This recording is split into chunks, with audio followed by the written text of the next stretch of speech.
আমি 5টা দিন এখানে ছিলাম। আমি অনেক কষ্টের ভিতরে ছিলাম। আমার ওয়াইফটারি না আমার ছেলেটারে এতিম করে ফেলছে।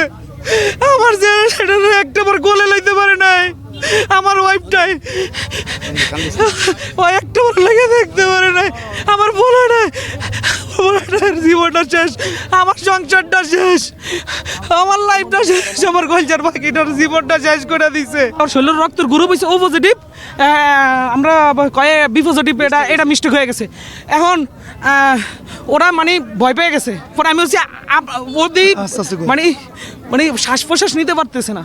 তো আমি বলছি আপনারা যদি এখানে কিছু না করতে পারেন তাহলে আমি বরিশালে নিয়ে যাই।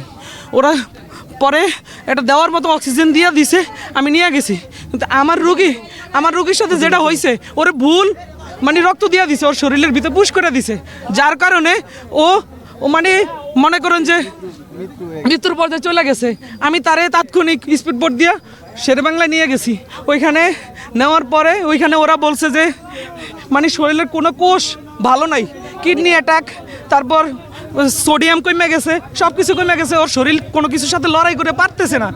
ও মানে আপনারা ধরে নেন ও মারা যাবে, আপনারা মানসিকভাবে প্রস্তুতি নেন। আমি 5টা দিন এখানে ছিলাম। আমি অনেক কষ্টের ভিতরে ছিলাম। আমার ওয়াইফটারি না আমার ছেলেটারে এতিম করে ফেলছে। আমার ছেলেটারে একটাবার কোলে লইতে পারে নাই। আমার ওয়াইফটাই ও একটাবার লেগে দেখতে পারে নাই। আমার বলে নাই জীবনটা শেষ, আমার সংসারটা শেষ, আমার লাইফটা শেষ, আমার কলচার পাখিটার জীবনটা শেষ করে দিছে।